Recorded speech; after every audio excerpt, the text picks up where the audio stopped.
Hello, hello. Hi, how's everyone doing? Great. Yay. No worries. Thank you all so much for coming down tonight.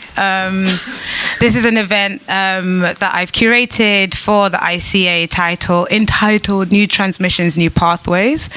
Today has been super hectic, and if anyone seen me speak before, I'm normally not someone that reads from stuff.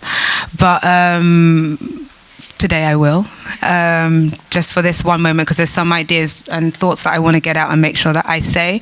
But I welcome you all to this space. We will be here in the first part of the event, and then the second part of the event will be in the ICA Theatre for an after party, where we'll have DJ sets from Touching Base, Born and Bred, and Babes. I'll tell you a little bit about tonight and why I wanted to do tonight the way I've done it. Okay, so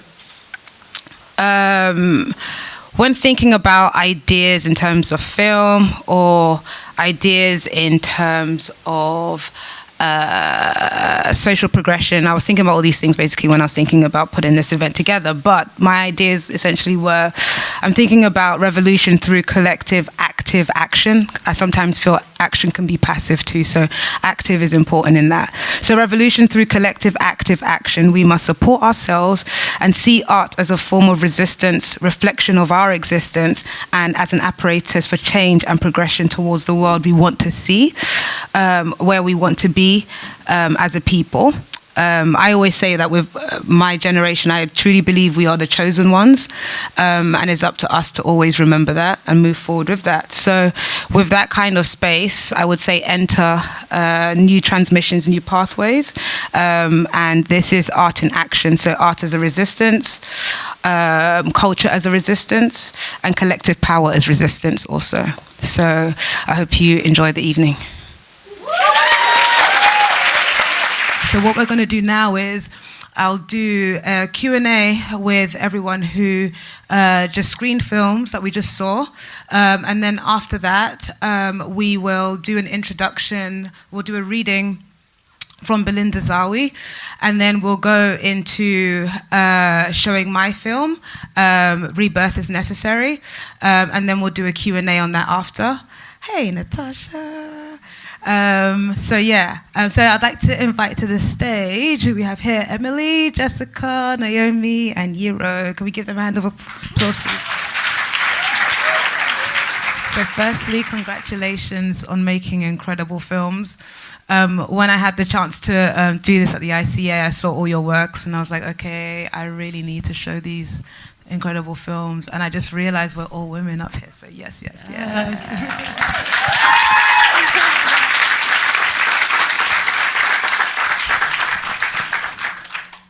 So obviously everyone's just seen your work, but maybe let's give everyone some context. Do you want to introduce yourselves with your name, the film that you made, and what inspired that, or what the thought process was behind making that piece, your pieces? Hello, my name's Emily Malengo, and my film was Taking Up Space, the animation, and the idea behind it was that large amounts of time, space, and funding, etc., aren't freely and readily and often given to people of colour within the art world, and that was the background behind the film. But as you saw, the film is quite light-hearted, quite cute, bit cheesy. So I thought I wanted to create something that was quite fun, but put that point across along with it as well. My name's Jessica Ashman. I'm the co-director of Yero, and animator of Beneath the Surface. We could probably both talk about it. Yero found me like a detective, and was needing an animator and a woman of color animator as well. And she sent me her amazing idea for a script, and we kind of took it from there. And I sort of hand-drawn stop-motion animator, so all of that was done by hand over many, many months. Firstly, I'd just like to say Jess is so underplaying like herself. Jess is amazing. So my name is Yarrow. Hello. Hi, whoever that was. So I actually wanted to write Beneath the Surface because I was working at an animation studio and suffering like a lot of racism. I was like, do you know what? I'm going to do an animation about racism. And was actually also working quite a lot with Black women and mixed race women, and we were doing this thing of saying like, as women of colour this, like as women of colour that, and a lot of the time I kind of felt like, why aren't we addressing sometimes like the differences that we do experience? So I really wanted to just make quite a light-hearted film about friendship and difference. And then Jess, who everyone recommended to me, like especially in Burn Babylon, like the best group ever. Yeah, hello all the banners. Hey, I just realised what I just said. But yeah, met Jess, and Jess and I worked really closely together, and that was Beneath the Surface. I'm passing this to you now, Naomi. Hi, I'm Naomi. I directed the first film, Body Rights. So yeah, that kind of, it feels like a lifetime ago that I directed that now, but I made it with my brother who's graduated from Rambert, so he's a ballet dancer, contemporary dancer. And it was around the time of like Baltimore and Ferguson, and also my half-brother who, he was basically incarcerated in Venezuela, kind of a political prisoner. So it's really about the ability of the body and the mind to be able to liberate yourself. So yeah, and I love dance, like I'm really inspired by my brother, so he co-choreographed that with another choreographer, Nicholas Ventura, who sadly can't be here today, but yeah. Hi, my name's Ayo. I directed Tau XYZ. I made it my second year of film school. I was quite frustrated with film school, and this opportunity came about, and I wanted to make a film about Hackney. I wanted to showcase Dalston in a way that was authentic and just have a positive representation of people I knew and myself. Really annoyingly, I've been told that this is as much time we have. I know! But everyone's going to be here. Everyone here is going to be at the after party, and all the films are going to be on loop.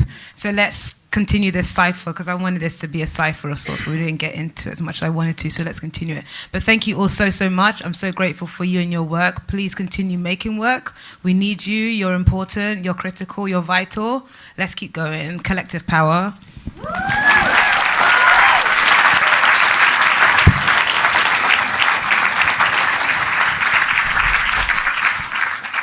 Okay, so next we will have a reading from a very incredible person and a woman by the name of Belinda Zawi. I'm so honored you're here tonight.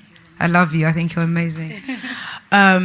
She is going to do a reading, and then once the reading is done, we'll screen my film Rebirth as necessary, and then we'll follow a Q&A with that after. Thank you, everyone. Cool. It's good to see that you're all alive and awake. I'm going to read 2 really depressing poems, sorry. But you don't have to clap if you don't want to, I understand. I've been really interested in exploring the body at the moment. So both poems are about the body, particularly my black female body.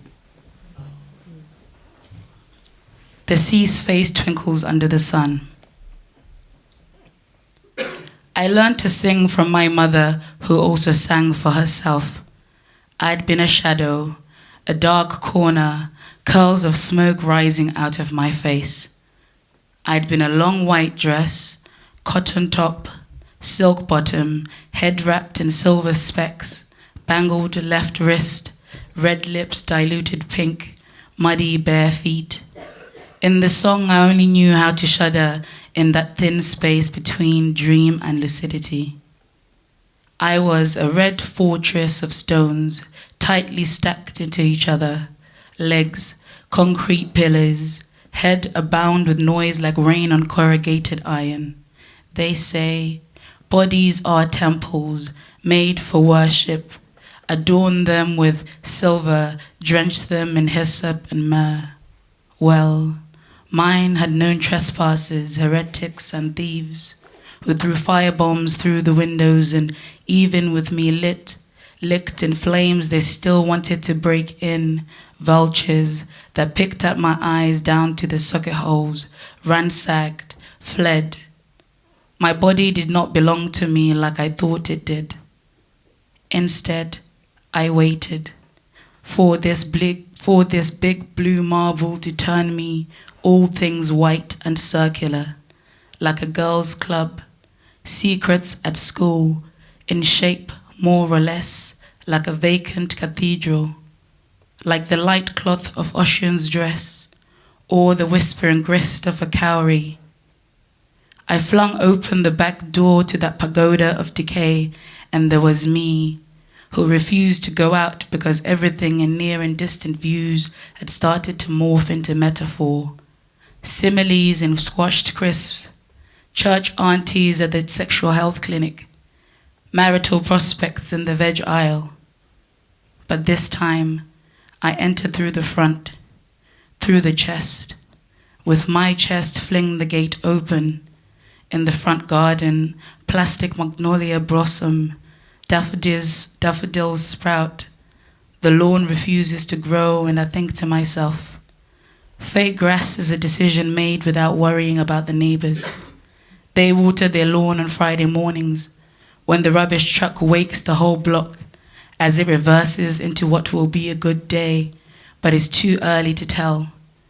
I'm still flaming brick walls, flagrant and blue, full of a heat that reminds me daily that my body still does not belong to me like I thought it did.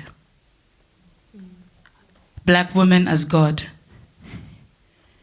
Opening God wires defeated women. They bruise their knees thinking she's a man. She's made of wood or iron, like you. Her face like momentary static, sending out black smoke like one formerly scalded. Like waiting on a slim crescent of moon. Speak of prayer. Pray that you pray of your joy, your days of abundance, of expansion.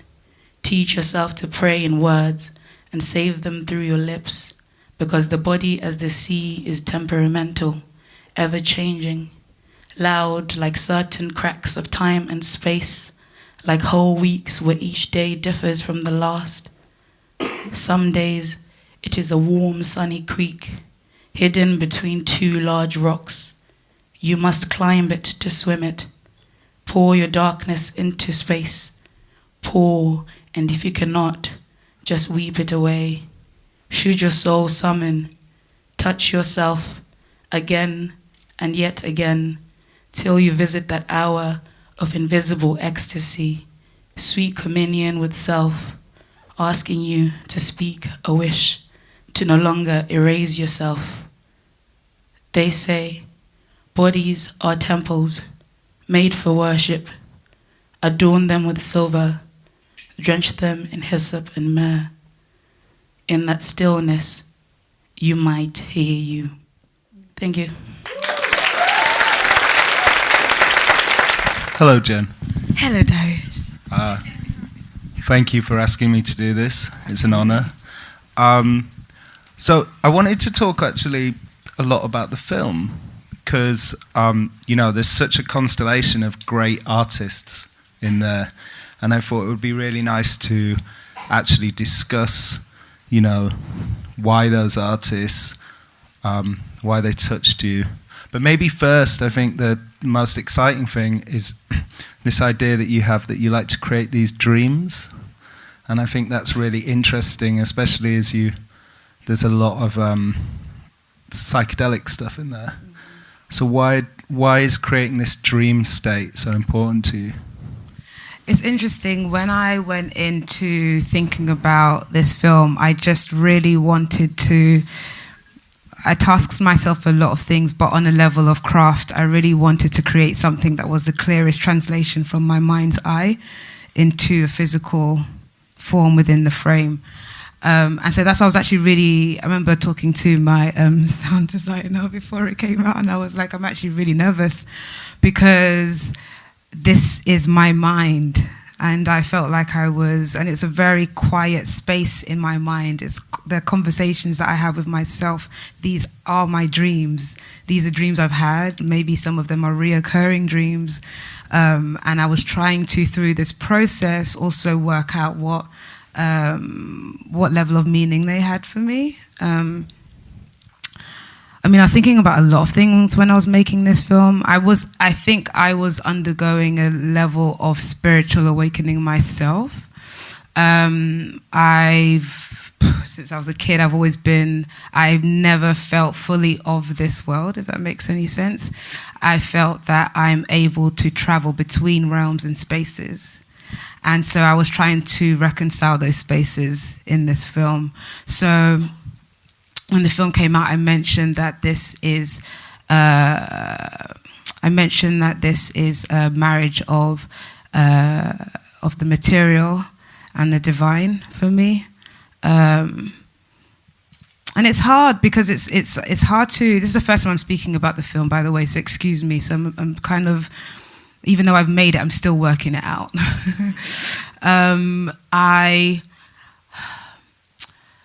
It's so visceral. It's not something, I didn't go in saying this will be here, this will be there, this will be there. And that's why, thank God, I have an incredible editor, Kit Wells, who's here also, who was incredibly patient with me and incredibly just supportive in getting this out, because it's one thing to have the idea about how you want it to come out, but it's something else to make the translation clear enough. I understood it, we understood it, but like, could everyone else kind of like grapple with it? That was kind of like something I was thinking about. Can I ask what, I think it's really interesting how many psychedelic references. So obviously the original version of Black Gold of the Sun, Sun Ra. Why, when you talked about new pathways, new transmissions, it's very much about kind of the radical potential of dreaming ourselves into a better place, right? And so, why is psychedelia so, obviously it's a beautiful period as well, but why was that so interesting to you? I think throughout my life I've been trying to find previous examples of myself or my interests. So I think my interests in, like, you would say, like, I consider them radical black pioneers like Alice Coltrane, Sun Ra, Pharoah Sanders, Kwame Nkrumah, Audre Lorde. Through their work, something that that's always kind of a conversation in Black thought is, on one level, even when you think about slavery, Black people had to imagine themselves out of slavery. It's the whole idea of that as a Black people, we're constantly having to imagine ourselves into different spaces, and the power of the imagination, and what can come of that as well. In terms of like the psychedelic references, like Black Gold of the Sun is Black Gold of the Sun, which goes into Shafiq Hussein's La Star. They're all, if you're listening closely and you're listening to the lyrics, they're all meditations. Well, for me, they were meditations, mantras of sort. So the lyrics from Black Gold of the Sun, and then musically, just really spoke to what I wanted to do here.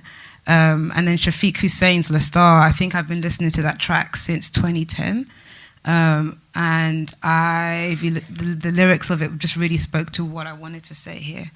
And so it just felt natural for them to be in conversation with each other. Alice Coltrane and Sun Ra particularly, I'd never seen visually in conversation with each other, yet the ideas were so, as radical as they were at the time, they very much operated within the same time space, and the same mind space as well.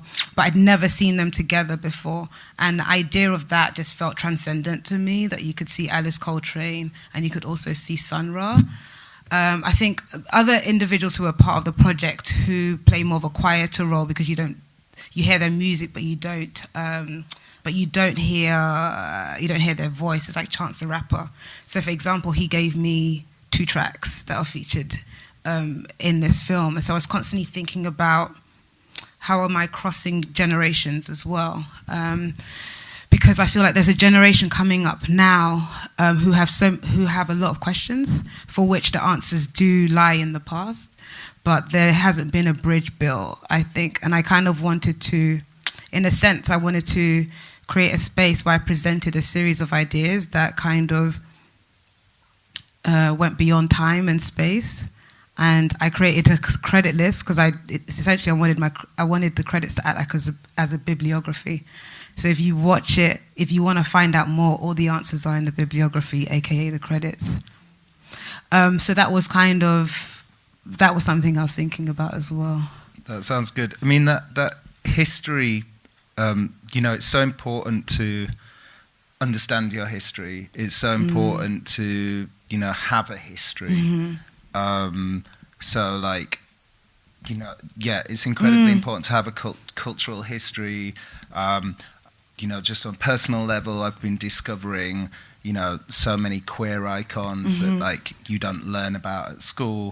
It's really important to construct that history. With the thing that you did at the Tate, you had the Guerrilla Girls. If you don't include us in your history of art, then it's just a history of power, which I thought was a really beautiful thing.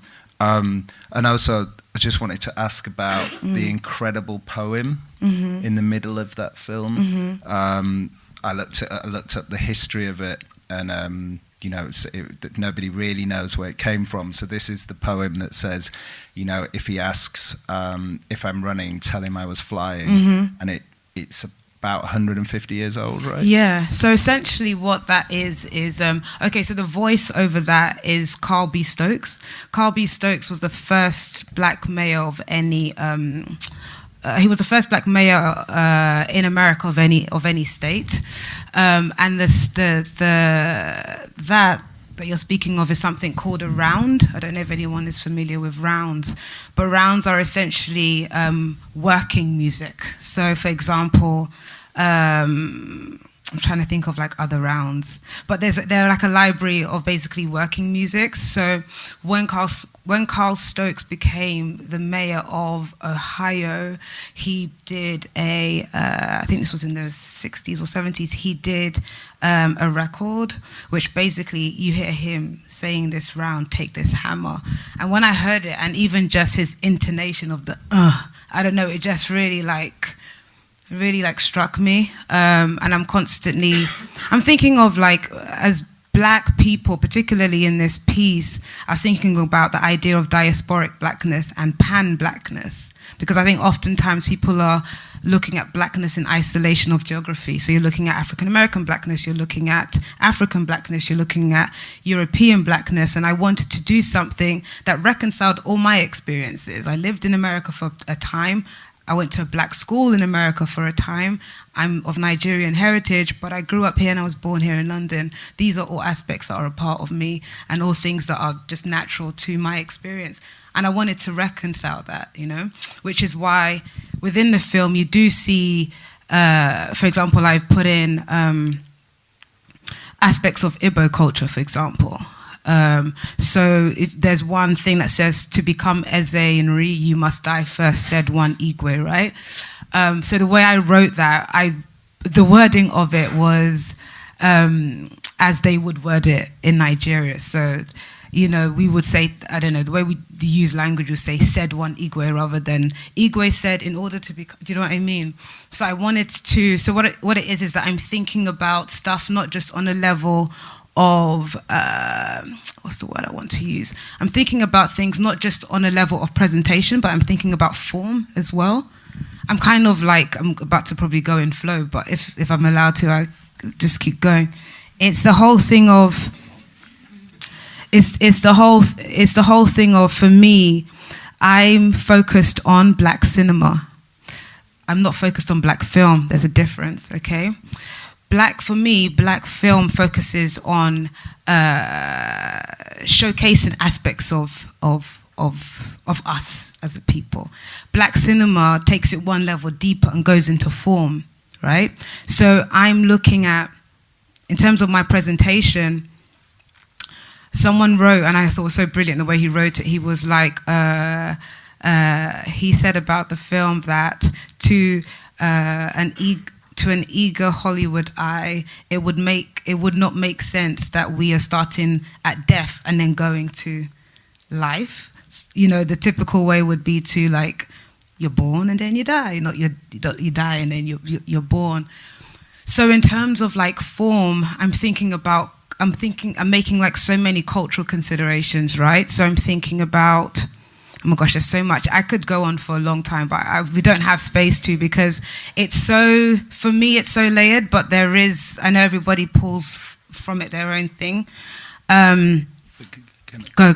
What? Well, I just think it's really, I think it's really important, because I think, you know, like the last talk you did here was very much about work and, you know, and about obstacles. But I think that it's really important to the creative process that you know, that I think people forget how much we are put into very narrowly confined boxes, and how important it is to break those boxes. I'm not talking so much about identities, but I'm talking about work and what's acceptable as work, and how the patriarchy and supremacy restricts what we're allowed to do as work. And I think that's what's incredibly interesting about that film. The more you watch it, the more you realize it is a meditation, it is a trance, and I think it's really important that, you know, you're able to restructure things how you want to restructure things, because that's how we get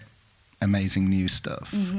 I think you're absolutely right. I mean, I've always said that I'm aware of white supremacy, I'm aware of the structure, but I have to choose if I want to be amongst that. I just choose to not give a fuck, if I'm being quite honest. I think my big thing is that, you know, if I'm allowed to even say this here, what everybody must understand is that as a structure involves everyone. White supremacy as a structure involves everyone. White, black, male, women, anyone. It involves everyone, and everybody has a position to play in that. And I think that if we are to take ourselves, imagine ourselves into a new, because what we want to see as a people, and I mean as a human race, as a collective people, what we want to see has not been seen yet. So the same way we've had historically, black people as a people imagine themselves out of a situation, let's bring in black radical imaginations. Let's bring in radical ways of thinking and imagine ourselves into a space that we want to be. This film, to an extent, is that. I feel that people are very much fed this very monolithic diatribe, I don't even know what you want to say, of blackness. My blackness is expansive. My blackness is never ending. The spectrum of that is infinite. And this is why, in terms of when we're thinking about this film, doesn't just rest here in this realm on earth. If you look at the individuals you're speaking about, Sun Ra, Alice Coltrane, these are all individuals that are saying, Sun Ra famously would say, you say you're free, but what does freedom actually mean? Domestic freedom? Freedom from earth? Why don't you take it one step further? Well, can I, so no, because I did interrupt you, sorry, but like I'm really interested, because also there was a lot of talk of God, of spiritual, and again, that's another thing that the system is scared of. It doesn't want anybody to really talk about God or spirituality, because unless it's a God that kind of tells you what to do, nobody wants people to talk about, because, you know, God's a radical. If he exists. This is it. If it's a he.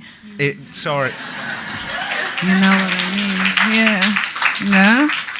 But this is what I'm saying. We all have to like check ourselves like this. Do you know what I mean? Because this is it in action. This is you know what I mean? Exactly. And so what?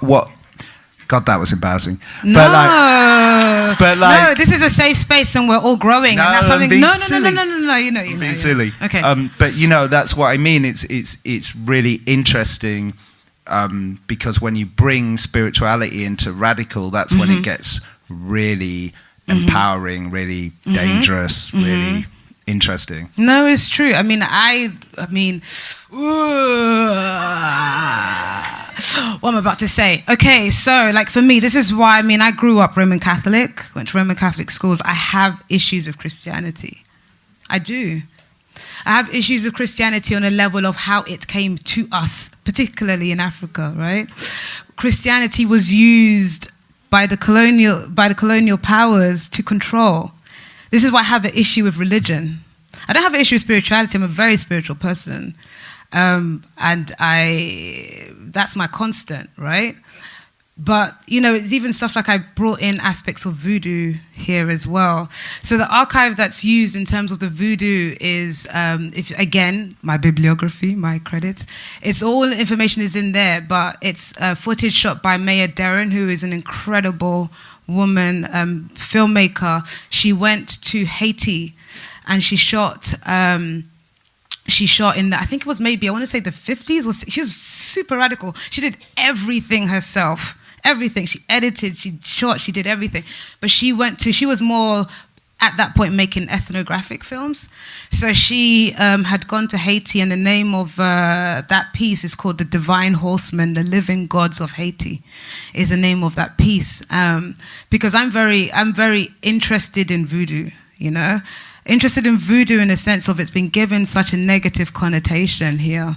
With the way we understand voodoo now, the space that voodoo sits in our mind now is in a very like kind of like, you know, don't go there, this is a negative space. But really it's just ancient African spirituality and traditions.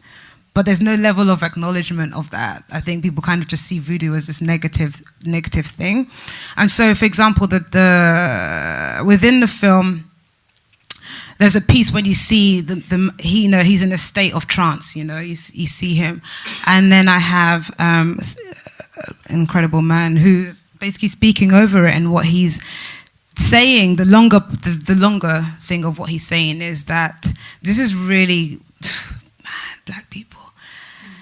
Magnificent, incredible people. So during slavery, there was something that would be done where black people would pretend to be dead, right? And so the slaves would have to bury dead people. So what the person would do is, in a state of voodoo, there's a level of death that they were experiencing, and that allowed them.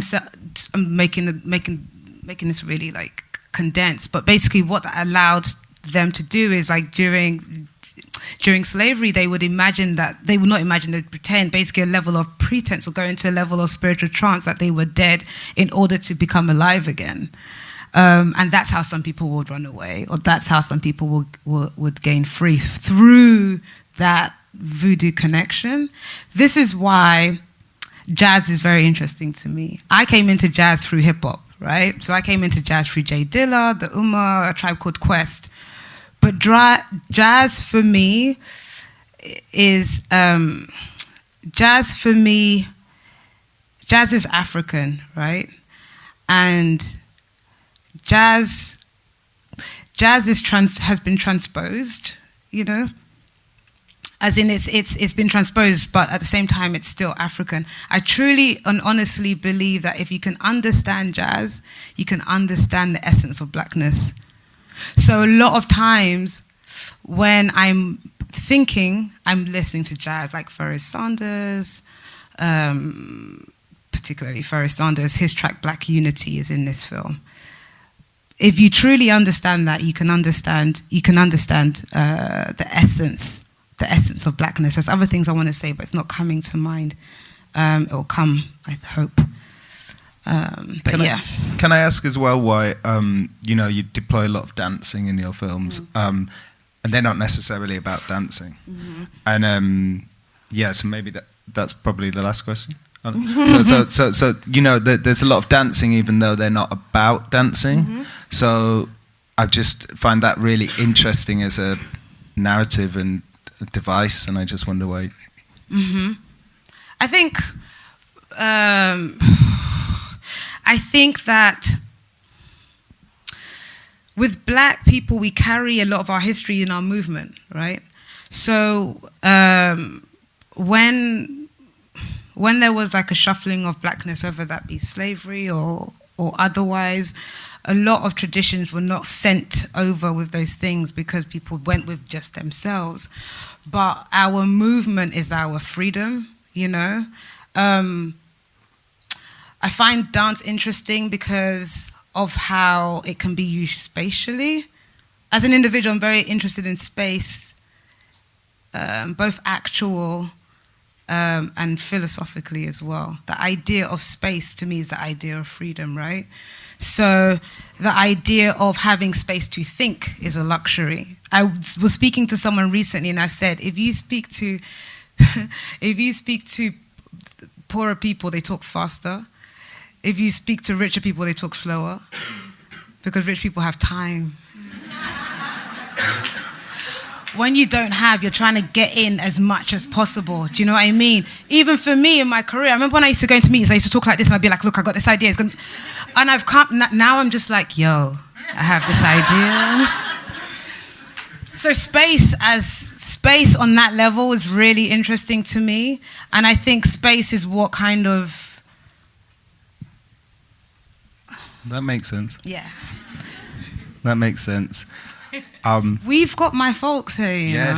Yes. Yeah, we'll get to them. Okay, I just want to make sure we've... Yeah. No, let's bring everybody Please. Up.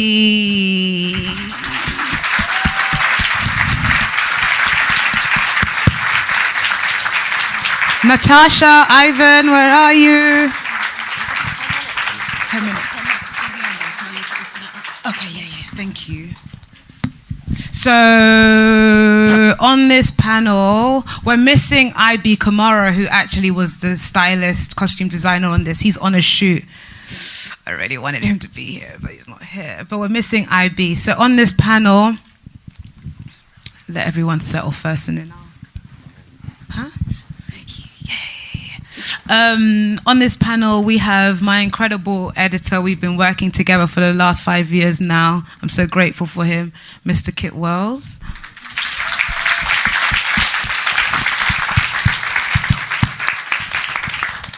We next have the incredible Natasha Piper, who came in, and I just kind of like, I want to do this, I want to do it. She was just like, whoa.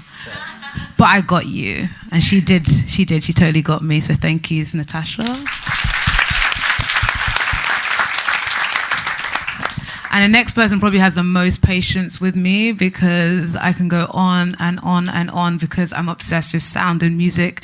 And this is my sound designer and mixer, Mr. Fred Pearson.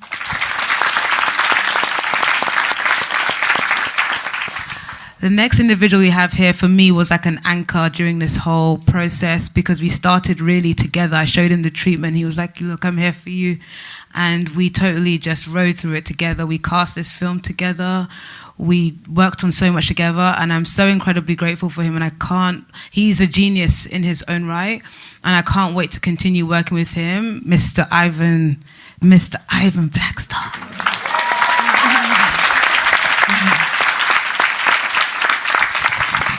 The next person we have here, I adore because beyond just, he's my colorist, but beyond that, after this, talk to him about jazz and talk to him about hip hop. I know a lot, but Tim puts me on. I like people who put me on, and Tim puts me on so much. And he was I'm saying everyone, I just have a level of gratitude for. They were incredibly patient. Like Tim came with ideas. Tim was open to my ideas. It's not easy working with me sometimes because my ideas are like, just keep going. But he was super patient, and I thank you for that. This is Tim Smith.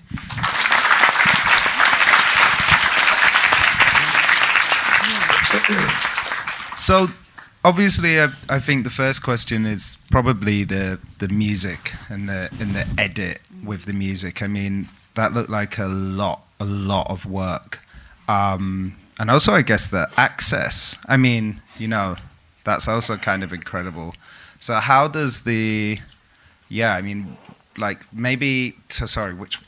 music? Fred's music. Fred.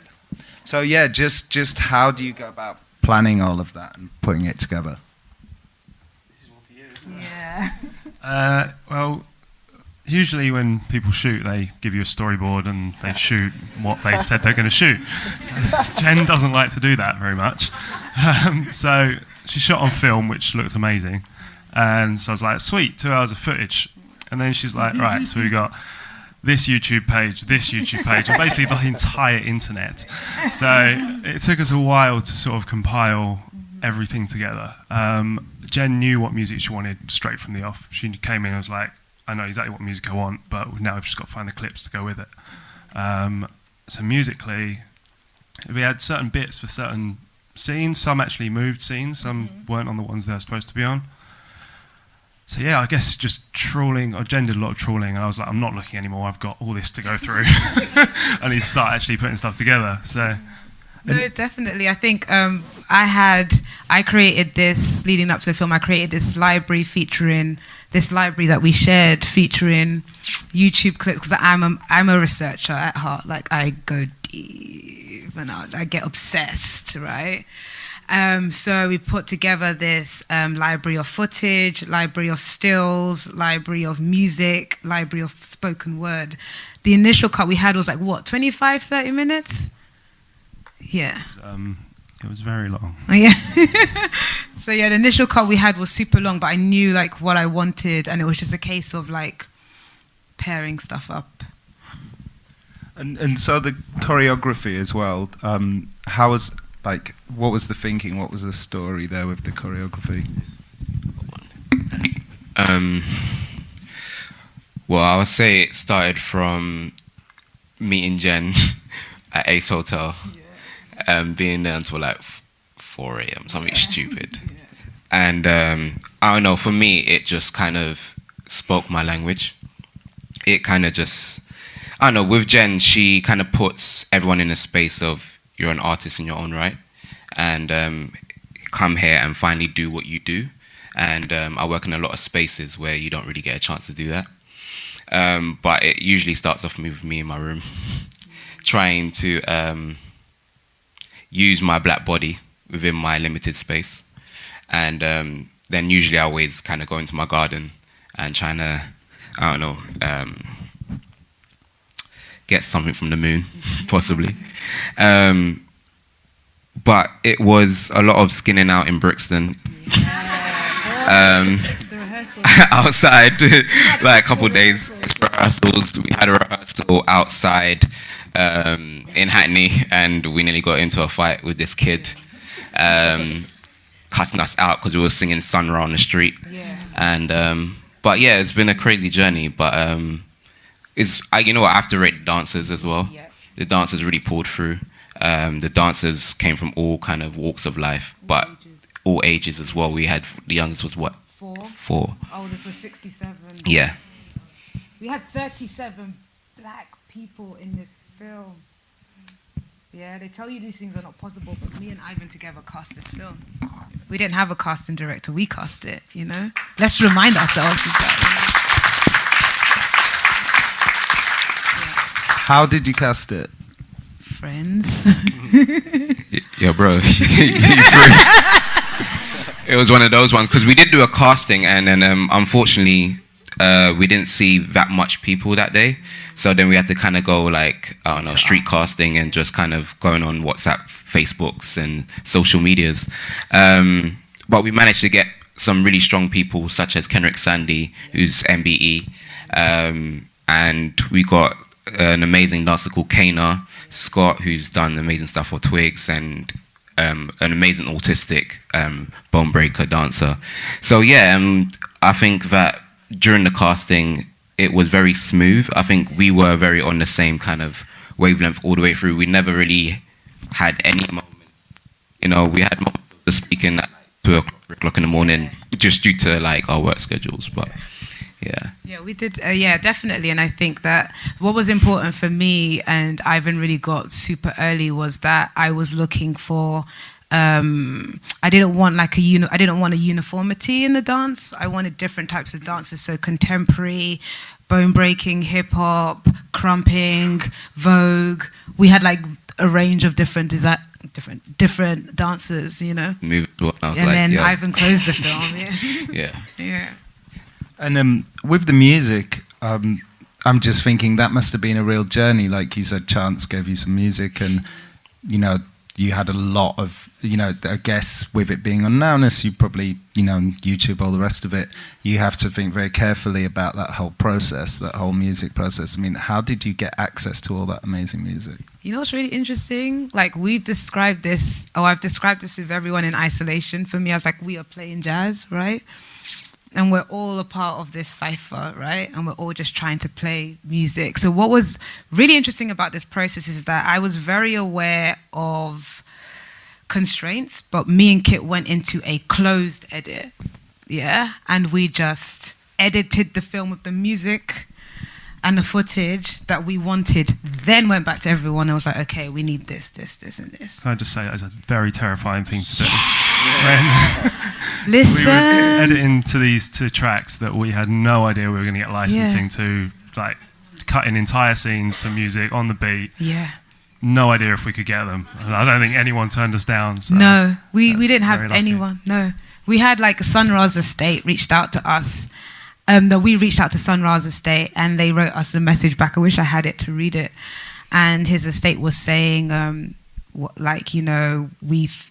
was really, I mean, in true Sun Ra style, right? It was like, we feel you are bridging the unseen and the seen. And then they said, we feel you're bridging the seen and the unseen. It's as if you stepped into our mind's eye. It's very familiar yet completely unfamiliar. It was like this incredible, it was a poem of an email, man. And they were like, with this, just have it. You don't have money? Have it. So they gave it to us. They donated it to us. That was amazing.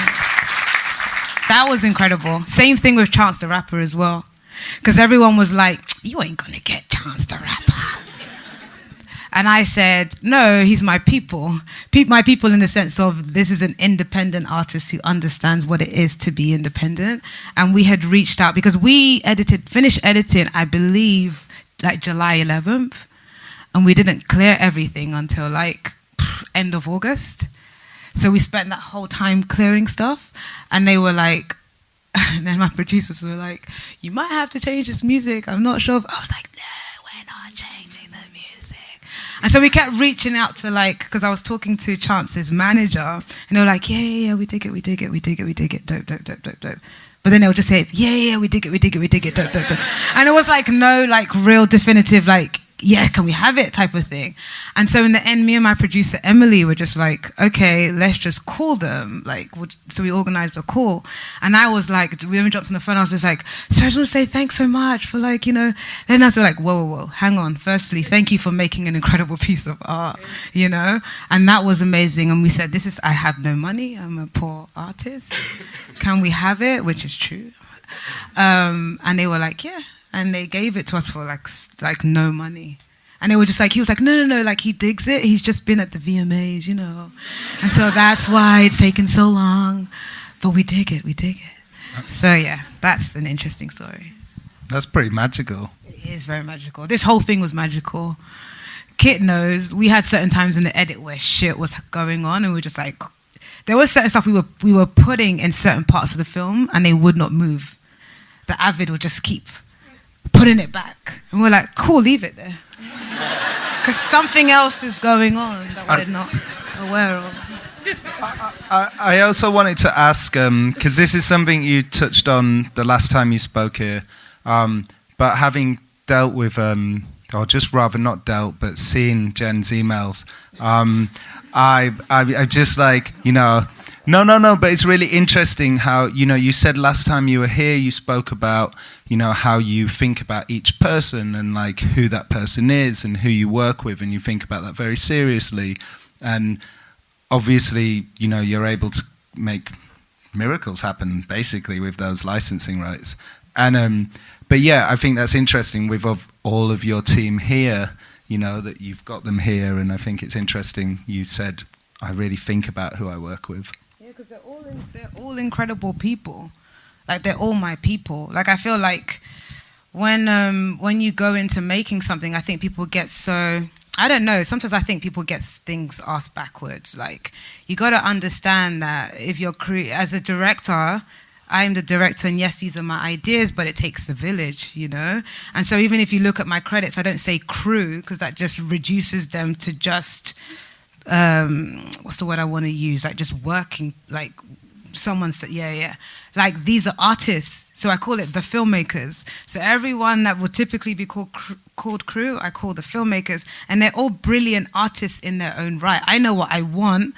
I'm very clear about what I want going in, but I like people to bring something to the table. This is not some or what's the term? Authoritarian. Thank you. Yeah. This is as democratic as it can be. So like everyone here is just everyone here is just like incredibly brilliant individuals, and it's a case of me figuring out as a director, how do I harness that, and how do I encourage people to do their best work? Because I've been on sets where I'm not the director and I've seen people just be completely deflated, and I'm like, that is just not how you get the best from people. People are incredible, and if you give them encouragement, you'll be surprised at what they can do. And so this is what I'm saying. I just want to say, first, I just want to take this opportunity to say thank you to everyone who's worked with me, because I am incredibly indebted. I'm incredibly grateful for you. I'm so grateful. There's nothing else I can say about this film except just say gratitude. Like, I'm just so fucking grateful. Thank you.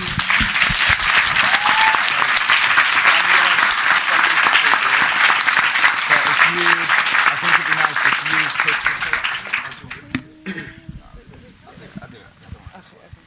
So who would like to ask the first question?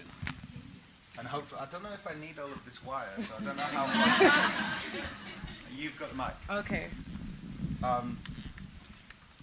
Any? Hey team. Hey. Hey, I just want to say first and foremost, like, amazing work from every single one of you, and obviously the people that aren't here as well. My question is for Ivan, and it's specifically to do with the Far Side style video that's set in Brixton. I just wanted to know more about the story behind that and why the movement is as such.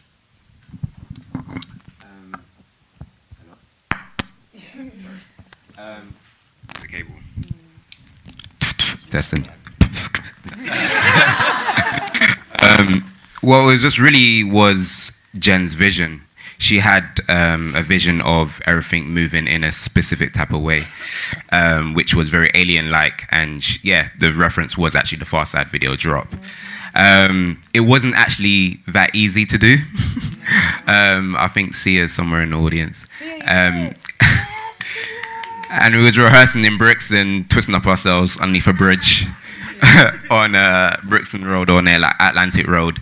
And it took a while. It literally took the whole day, actually. Do you know what's interesting is we did like 2 rehearsals. Am I wrong, or was it one rehearsal On the day. Yeah, no, the rehearsal. Remember we did a rehearsal the day before. Yeah. Then we did a rehearsal on the day. It was literally maybe 10 seconds before we were going to start rolling. We were like, okay, we get it, because it was like the whole bounce. Yeah, we clocked the movement because we was doing this whole reverse thing. We was shooting it on our Instagram stories thing. Okay, it's not working. Yeah. And literally it was about 10, 15 minutes before we was like, okay, actually, this is what it is. This is the groove. So it was this where you had to it was just wheeling up yourself, really.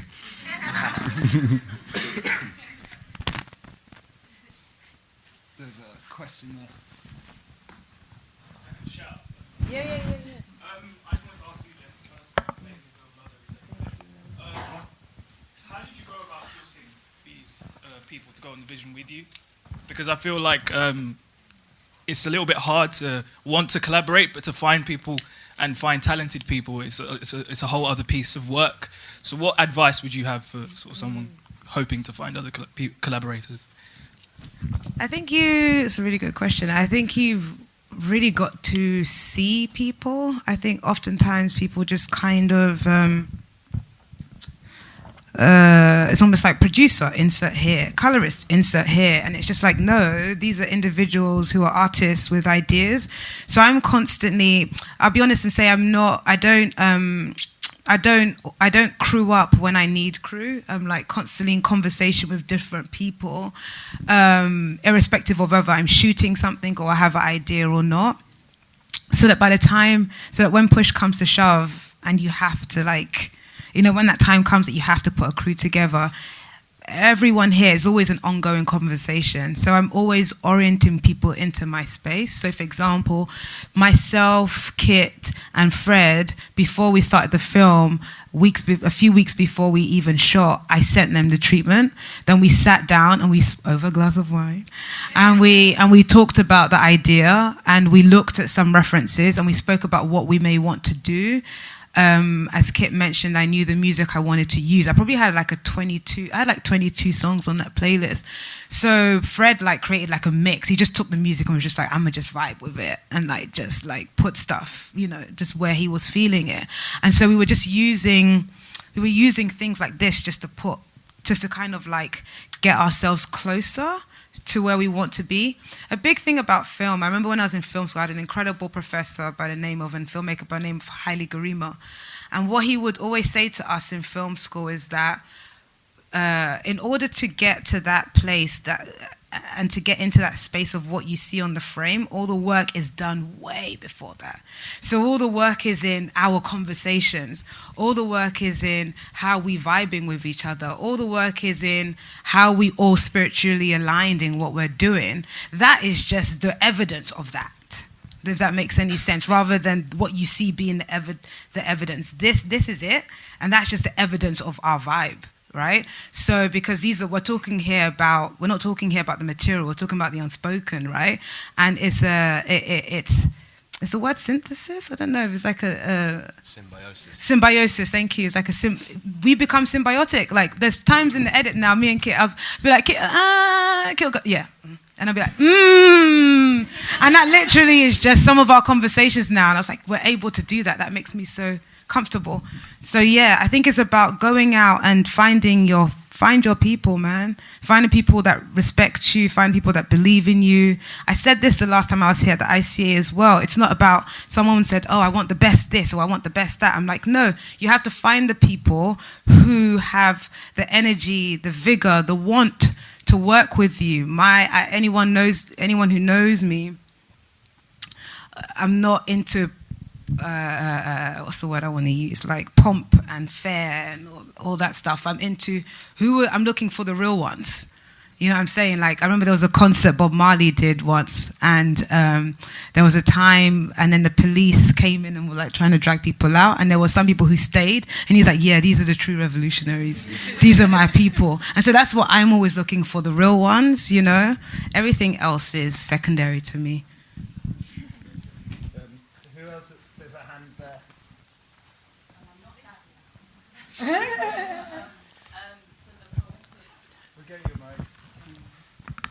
So the poetic voice of your film is just so intuitive, and your process is so intuitive. Did it come with age? When did you learn to trust that intuition and actually listen to it and follow it rather than limit or silence yourself?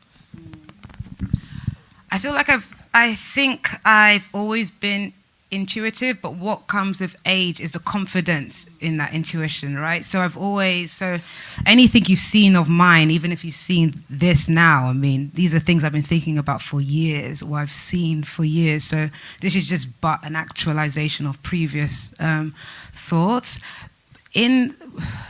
I went into this piece thinking a lot of things and feeling a lot of things, but what I wanted to do was truly create something that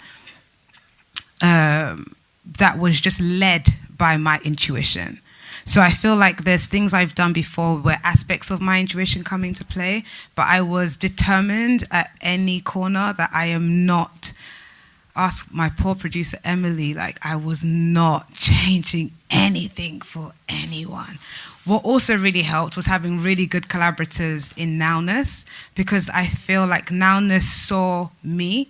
As commissioners, for me, they're the first people who have actually seen me, in the sense of, I said this is what I want to do, and the commissioner, Michael Lewin, said, go further.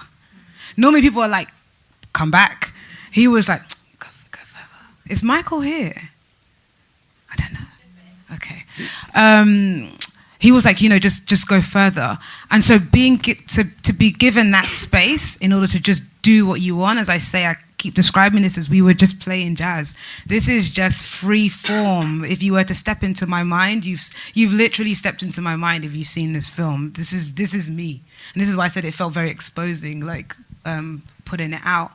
But yeah, I do feel like it's the confidence of your intuition that comes with age. But then I also think that there's a level of craft and practice that you have to go through, because another thing that this film was for me was an exercise in translation, which is how do I translate exactly how I see things into a way that people can understand and is clear and is true to how I see things. So I don't know if I answered your question. I hope I did. But afterwards, I'm around and we can just keep going.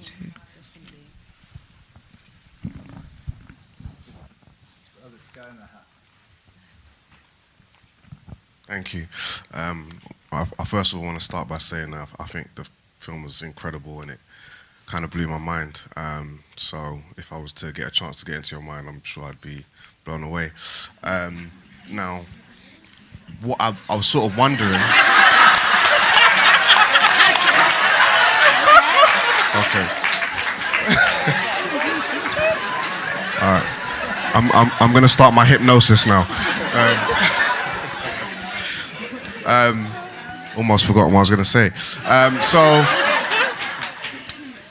I mean, you keep mentioning that the film is sort of about, you know, it's come straight from your mind. And as people, we're kind of made up of our experiences and stuff like that.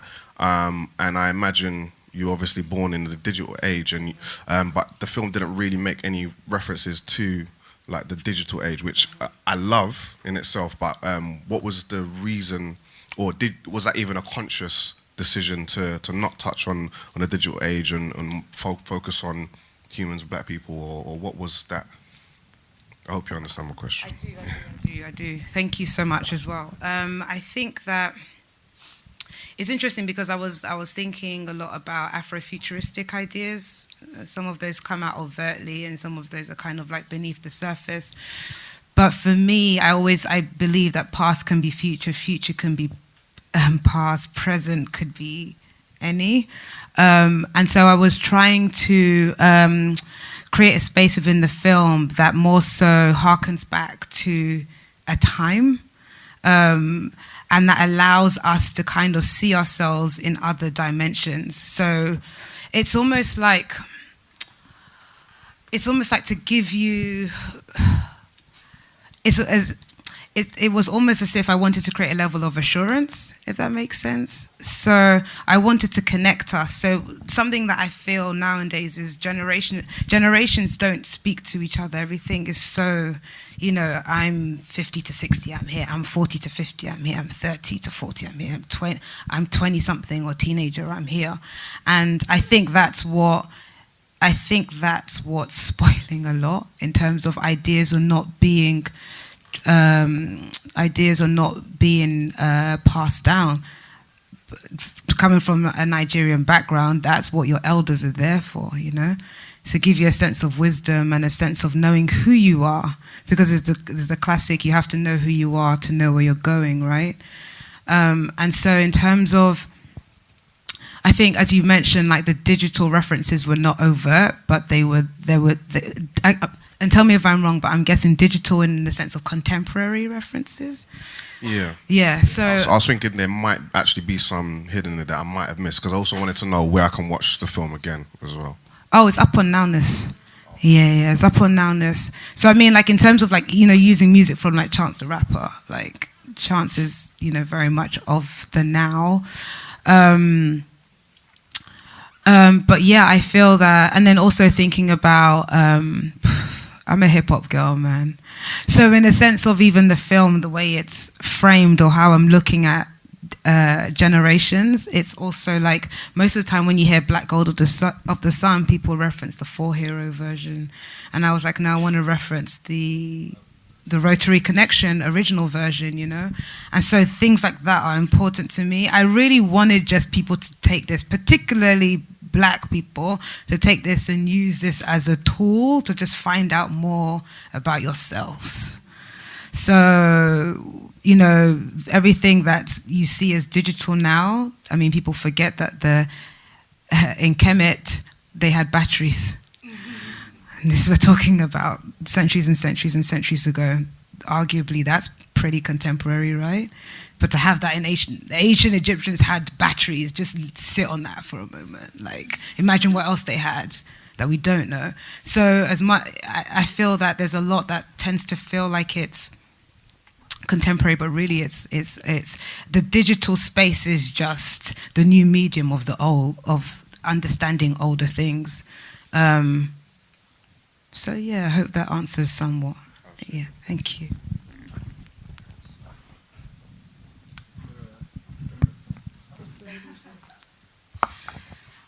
Jen, that was absolutely brilliant. Thank you very much. And you're clearly delighted with it, as I'm sure you all are, and you should be, because it was an outstanding piece of work.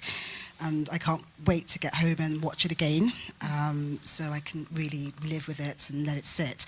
I don't know too much about nowness. I should, because I work in the industry, but were you restricted to a length of time? And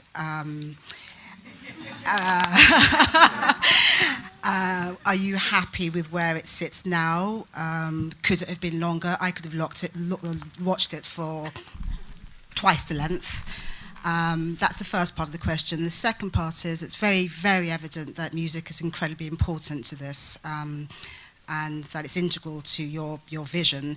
And you've gone through how you got there. That would have been my first question, but you left out the Sounds of Blackness. I want to know if there was a story behind that.